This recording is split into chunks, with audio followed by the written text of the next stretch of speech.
राधे राधे दोस्तों and welcome back to my channel Purnima Keshav blog. आज की इस वीडियो में मैं आप सभी को श्री सत्यनारायण पूजन विधि एवं कथा सुनाने वाली हूँ। तो चलिए बिना देरी के शुरू करते हैं। जो व्यक्ति भगवान श्री सत्यनारायण की पूजा का संकल्प लेते हैं उन्हें दिन भर व्रत रखना चाहिए। पूजा स्थल को गाय के गोबर से पवित्र करके वहां पर एक अल्पना यानी कि रंगोली बनाना है और उस पर पूजा की चौकी रखना चाहिए। इस चौकी के चारों पायों के पास केले के पत्तों को लगाकर और पत्तों के वंदनवारों से एक सुंदर सा मंडप तैयार करना चाहिए। इस चौकी पर ठाकुर जी की और भगवान श्री सत्यनारायण की प्रतिमा स्थापित करें। पूजा करते समय पहले गणपति जी का पूजन करना है, उसके बाद नवग्रह की स्थापना करके इनकी पूजा के पश्चात ठाकुर जी एवं भगवान सत्यनारायण भगवान की पूजा करें। पूजा के बाद सभी देवी देवताओं की आरती करके चरणामृत लेके प्रसाद वितरित करना है। अब दान दक्षिणा, जो आपको कथा सुनाते हैं उनको दान दक्षिणा, वस्त्र दें एवं भोजन कराएं। जैसे हमारे घर में जो पुरोहित आते हैं, पंडित आते हैं, ये उनके बारे में बोला जा रहा है। उनको भोजन के पश्चात आप पूरे परिवार सहित उनसे आशीर्वाद जरूर लीजिए।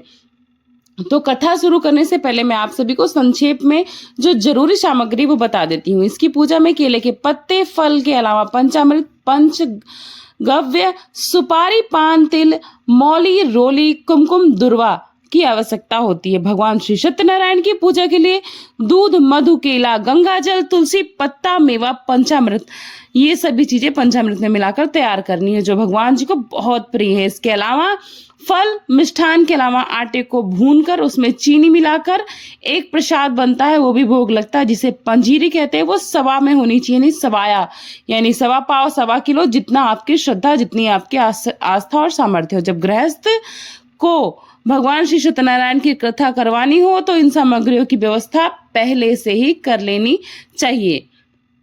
अब कथा हम शुरू करते हैं। एक बार नैमिषारण्य में तपस्या करते हुए सौनकादिक ऋषियों ने सूत जी से पूछा कि ऐसा कौन सा व्रत या तप है जिसे करने से मनुष्य मनोवांछित फल को प्राप्त करता है। सूत जी ने कहा, एक बार नारद जी ने भगवान श्री हरि विष्णु से ऐसा ही प्रश्न किया था। तब भगवान श्री हरि विष्णु ने उनके सामने जिस व्रत का वर्णन किया था वह मैं आप सभी से कहता हूँ। तो प्रथम अध्याय शुरुआत होती है। प्राचीन काल में काशीपुर में एक निर्धन ब्राह्मण था। ब्राह्मण भिक्षा के लिए दर दर भटकता था। भगवान विष्णु को उस दिन ब्राह्मण पर दया आ गई। उस दिन भगवान ने स्वयं बूढ़े ब्राह्मण का वेश धारण कर उस विप्र के पास वे जा पहुंचे। विप्र से उन्होंने विप्र की परेशानी पूछी और उसके बाद परेशानी सुनकर उन्हें सत्यनारायण भगवान की पूजा विधि बताकर वे अंतर ध्यान हो गए। ब्राह्मण अपने मन में श्री सत्यनारायण व्रत करने का निश्चय कर लौट आया। इसी चिंता में उसे सारी रात नींद नहीं आई। सवेरा होते ही ब्राह्मण भगवान श्री सत्यनारायण व्रत का संकल्प करके भिक्षा के लिए निकला। उस दिन उसे और दिनों की अपेक्षा अधिक धान्य मिला। ब्राह्मण ने श्रद्धा पूर्वक सत्यनिष्ठ होकर भगवान श्री सत्यनारायण की पूजा की और कथा की, और जो उसकी कमाई हुई सामग्री था, उसी पैसे से पूजन की सामग्री एवं प्रसाद वगैरह वो पहले से ही लाकर अपने घर में रखा था। इसके प्रभाव से उसकी दरिद्रता धीरे धीरे समाप्त हो गई और धन्य धान्य से संपन्न हो गया। और उसके बाद वो जब तक जीवित रहा तब तक हर महीने की पूर्णमासी को व्रत करता रहा और अंत में भगवान श्री हरि विष्णु लोक को गया। इस प्रकार प्रथम अध्याय समाप्त। अब द्वितीय अध्याय। एक दिन वह ब्राह्मण अपने बंधु बांधवों के साथ भगवान श्री सत्यदेव की कथा सुन रहा था। तभी वहां भूख प्यास से व्याकुल एक लकड़हारा आया और भूख प्यास भूल कर वह कथा सुनने लगा। उसे कथा में अति आनंद की प्राप्ति होने लगी। कथा सुनते सुनते मानो वो अपनी भूख प्यास की सुध बुध ही न रखा। कथा की समाप्ति पर उसने प्रसाद लिया। उसके बाद उसने जल पिया और चरणामृत ग्रहण किया। विप्र से भगवान श्री सत्यनारायण की कथा की पूजन विधि जानकर वह लकड़हारा बहुत प्रसन्न हुआ और मन ही मन भगवान श्री सत्यनारायण व्रत करने का संकल्प लेकर लकड़ी लेकर बाजार बेचने चला गया। उस दिन उसे लकड़ियों का 2 गुना दाम मिला। उन्हीं पैसे से वो केले, दूध, दही और आदि पूजन की सामग्री लेकर आया और घर में श्री सत्यनारायण भगवान की पूजा की और कुछ ही दिनों में वह धनवान हो गया। इस प्रकार द्वितीय अध्याय समाप्त होता है। तृतीय अध्याय। सूत जी ने कहा, हे श्रेष्ठ मुनियों, अब आगे की कथा मैं कहता हूँ। पूर्व काल में उल्कामुख नाम का एक महान बुद्धिमान राजा था। वह सत्य वक्ता और जितेंद्रिय था। प्रतिदिन देवस्थानों पर जाता था, गरीबों को धन देकर उनके कष्टों को दूर करता था। उसकी पत्नी कमल के समान मुख वाली और सती साध्वी थी। भद्रशिला नदी के तट पर उन दोनों ने भगवान श्री सत्यनारायण का व्रत किया। उस समय वहां पर साधु नामक एक वैश्य आया। उसके पास व्यापार के लिए बहुत सा धन था। वह वैश्य नाव को किनारे पर ठहराकर राजा के पास आया। राजा को व्रत करते हुए देख उससे विनय करके पूछा कि हे राजन, भक्ति युक्त चित्त से आप ये क्या कर रहे हैं? मेरी भी ये सुनने की इच्छा है, कृपया आप मुझे भी यह बताएं। महाराज उल्कामुख ने कहा, हे साधु वैश्य, मैं अपने बंधु बांधवों, पुत्र पुत्रादि की प्राप्ति के लिए, उनके समृद्धि के लिए भगवान श्री सत्यनारायण व्रत का पूजन कर रहा हूँ। राजा के वचन सुनकर साधु नामक वैश्य ने आदर से कहा, हे राजन, मुझे भी जब ये विधि विधान बताएं, जब आपकी पूजा समाप्त हो जाए, मैं भी आपके कथनानुसार इस व्रत को करूंगा। मेरी भी कोई संतान नहीं है। मुझे विश्वास है कि इस व्रत के फलस्वरूप मुझे निश्चय ही संतान की प्राप्ति होगी। राजा से सब विधान सुन व्यापार से निवृत्त होकर वह वैश्य आनंद के साथ अपने घर आया। वैश्य ने अपनी पत्नी लीलावती से व्रत का सारा वृत्तांत कह सुनाया और संकल्प लिया दोनों ने मिलकर कि मैं भी ये व्रत करूंगा, लेकिन संतान होने के बाद, क्योंकि उसके मन में कुछ शंका थी, लेकिन फिर भी भगवान की कृपा उस पर हुई। राजा ने सब विधान सुनकर जब अपनी पत्नी से बोला कि तुम संकल्प लो, पत्नी ने भी संकल्प लिया। उस दिन उसकी पत्नी लीलावती आनंदित हो, सांसारिक धर्म में प्रवृत्त हो, श्री नारायण भगवान की कृपा से गर्भवती हो गई। 10वें महीने में उसे एक सुंदर सी कन्या की प्राप्ति हुई। दिनों दिन वह कन्या इस तरह बढ़ने लगी जैसे शुक्ल पक्ष का चंद्रमा बढ़ता है। कन्या का नाम कलावती रखा गया। तब लीलावती ने मीठे शब्दों में अपने अपने पति को स्मरण दिलाया कि आपने जो भगवान का व्रत करने का संकल्प लिया था, अब आप उसे पूरा करिए। साधु वैश्य ने कहा, हे प्रिय, मैं कन्या के विवाह पर इस व्रत को करूंगा। इस प्रकार अपनी पत्नी को आश्वासन दे वो व्यापार करने के लिए चला गया। कलावती पितृगृह में वृद्धि को प्राप्त हो रही थी। लौटने पर साधु ने जब नगर में सखियों को अपनी पुत्री के साथ खेलते देखा तो दूत को बुलाकर कहा कि पुत्री के लिए कोई सुयोग्य वर देख कर लाओ। साधु नामक वैश्य की आज्ञा पाकर दूत कंचन नगर पहुंचा और खोज करवाई। वैश्य की लड़की के लिए एक सुयोग्य वणिक पुत्र ले आया। उस सुयोग्य लड़के को देखकर साधु नामक वैश्य ने अपने बंधु बांधवों सहित प्रसन्न चित्त होकर पुत्री का विवाह उसके साथ कर दिया। फिर विवाह के समय श्री सत्यनारायण भगवान का व्रत नहीं किया और वो भूल गया। इस पर श्री भगवान क्रोधित हो गए। अपने कार्य में कुशल साधु वैश्य अपने जमाता सहित नावों को लेकर व्यापार करने के लिए समुद्र के समीप स्थित रत्नसारपुर नगर में गया। दोनों ससुर और जमाई चंद्रकेतु राजा कि उस नगर में व्यापार करने लगे। एक दिन जब भगवान श्री सत्यनारायण की माया से प्रेरित होकर एक चोर राजा का धन चुराकर भाग रहा था, राजा के सिपाहियों को अपने पीछे आते देख चोर ने घबराकर राजा के धन को वहीं साधु और वैश्य के और उसके जमाता की नाव में चुपचाप रख दिया और भाग गया। वहीं वे ससुर जमाई ठहरे हुए थे। जब सिपाहियों ने साधु वैश्य के पास राजा के धन को रखा देखा तो ससुर एवं जमाता दोनों को बांधकर वे ले गए और राजा के समीप जाकर बोले कि यही वो दो चोर हैं जो चोरी करके धन भाग गए थे। हम इन्हें पकड़कर आपके समक्ष ले आए हैं। तब राजा ने बिना उनकी बात सुने उन्हें कारागार में डालने की आज्ञा दे दी। इस प्रकार राजा की आज्ञा से उनको कठिन कारावास में डाल दिया गया और उनका धन भी छीन लिया गया।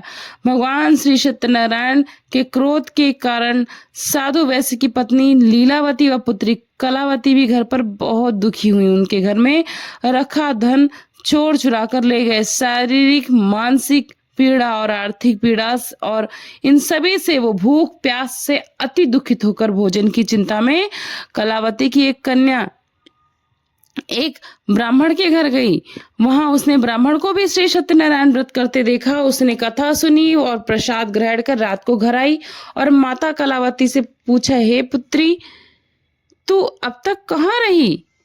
तेरे मन में क्या है? मैं तुम्हारा कब से प्रतीक्षा कर रही थी। कलावती बोली, हे माता, मैं एक ब्राह्मण के घर भगवान श्री सत्यनारायण की कथा को होते हुए देखा।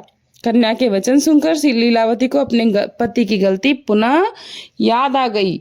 उसने भगवान श्री सत्यनारायण के व्रत के पूजन का निश्चय किया और तैयारी की। उसने परिवार और बंधु बांधवों सहित भगवान श्री सत्यनारायण का पूजन व व्रत किया और विनय से कहने लगी, मेरे पति संकल्प करके जो भी व्रत आपका नहीं किए हैं उसी से आप अप्रसन्न हुए हैं। अब कृपा करके उनके अपराध को क्षमा करिए और मेरे पति और दामाद को शीघ्र ही घर लौटा दीजिए। भगवान श्री सत्यनारायण इस व्रत से संतुष्ट हुए। उन्होंने राजा चंद्रकेतु को स्वप्न में दर्शन देकर कहा, हे राजन, जिन दोनों वैश्यों को तुमने बंदी बना रखा है वे निर्दोष हैं। उन्हें शीघ्र ही छोड़ दो, नहीं तो तुम्हारा विनाश निश्चित है।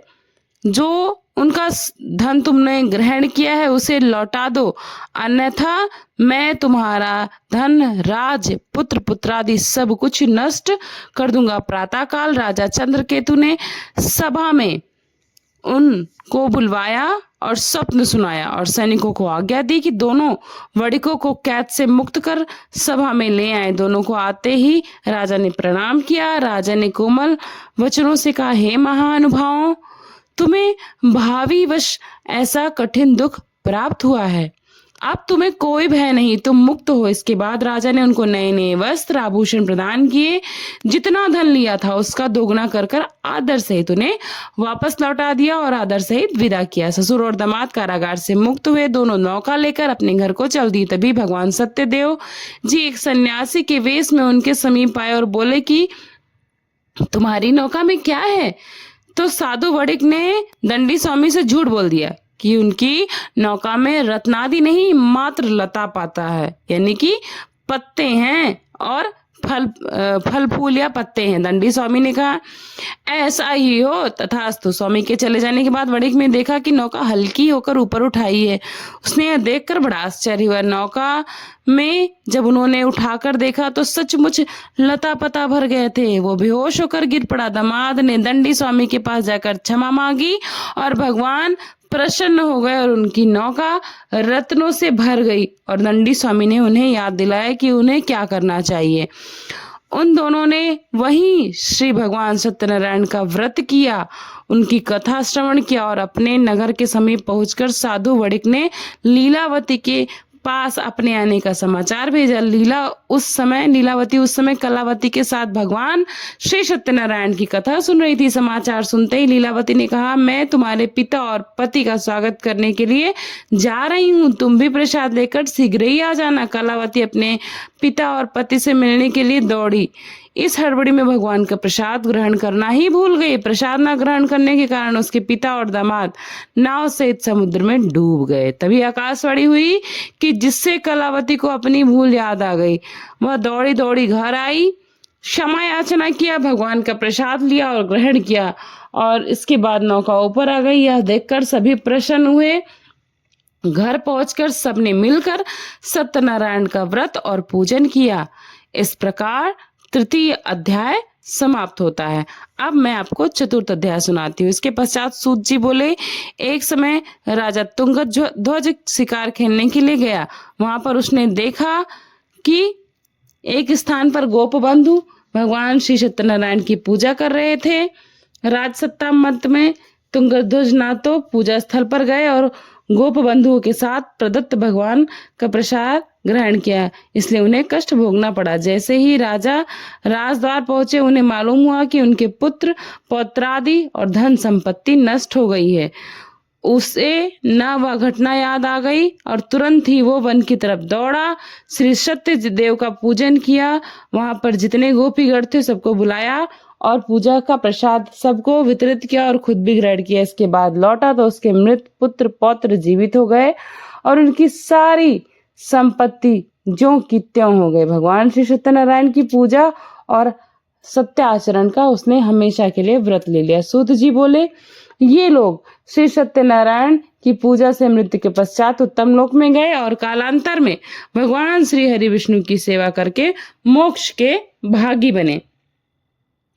भगवान श्री सत्यनारायण की व्रत कथा के उपयुक्त पांचों पात्र मात्र कथा पात्र ही नहीं, वे मानव मन की दो प्रवृत्तियों के प्रतीक हैं। ये प्रवृत्तियां हैं सत्याग्रह और मिथ्याग्रह। जगत में सर्वदा इन दोनों प्रवृत्तियों के धारक रहते हैं। यह संदेश देता है कि निर्धन व संतानहीन या सत्ताहीन व्यक्ति भी सत्याग्रही, सत्यवती और सत्यनिष्ठ हो सकता है। धन तथा सत्ता संपन्न व्यक्ति मिथ्याग्रही हो सकता है। सतानंद ब्राह्मण और लकड़ी विक्रेता निर्धन और सत्ताहीन थे, फिर भी इनमें तीव्र सत्याग्रह वृत्ति थी। इस प्रकार इसके विपरीत जो साधु वणिक और राजा तुंगध्वज थे वह संपन्न और सत्ता संपन्न थे, पर उनकी वृत्ति मिथ्याग्रही थी। सत्ता एवं धन संपन्न व्यक्ति के में सत्याग्रह हो तो ऐसी घटना विरल होती है। भगवान श्री सत्यनारायण व्रत कथा के पात्र राजा उल्कामुख ऐसे ही विरल कोटि के व्यक्ति थे। पूरी भगवान श्री सत्यनारायण कथा का जो निहितार्थ यह है कि लौकिक एवं परलौकिक हितों की साधना के लिए मनुष्य को सत्याचरण का व्रत लेना चाहिए। सत्य ही भगवान है, सत्य ही विष्णु है। लोक में सारी बुराइयों जैसे सारे कलेश, सारे संघर्ष, सबका मूल कारण है आचरण का अभाव, यानी कि सत्याचरण का अभाव। लोग बड़ी आसानी से सत्याचरण को त्याग देते हैं और दुराचरण को ग्रहण कर लेते हैं, क्योंकि उनको सत्याचरण कठिन लगता है। लेकिन सत्याचरण में कठिनाइयां जरूर हो सकती हैं, लेकिन असफलताएं नहीं। इसलिए हमेशा सत्याचरण के मार्ग पर चलते रहना चाहिए और भगवान का स्मरण करते रहना चाहिए। देर ही सही, लेकिन भगवान के द्वारा कल्याण की प्राप्ति और सुख की प्राप्ति अवश्य होगी। तो ये थी आज की 5 अध्याय की कथा। आशा करती हूँ आप सभी को ये कथा पसंद आई होगी और चैनल के पे इस वीडियो के माध्यम से नए जुड़े होंगे तो चैनल को सब्सक्राइब करके जाइएगा। साथ ही साथ बेल आइकन प्रेस करना बिल्कुल भी मत भूलिएगा, ताकि आने वाली कोई भी वीडियो की नोटिफिकेशन सबसे पहले आपको मिल जाए। और इस कथा को ज्यादा से ज्यादा शेयर करिएगा, क्योंकि कलयुग में भक्तिदान महादान होता है और जितना ही आप भक्ति का प्रचार करेंगे भगवान की कृपा आप सभी पर बनी रहेगी। तो वीडियो अच्छी लगी हो तो लाइक करिएगा, चैनल को सब्सक्राइब करिएगा, फ्रेंड्स एंड फैमिली के साथ शेयर करिएगा। मिलती हूँ नई जानकारी के साथ नई वीडियो में, तब तक के लिए thanks for watching Purnima Keshav blog. नमस्ते, प्रणाम, बाय बाय, राधे राधे।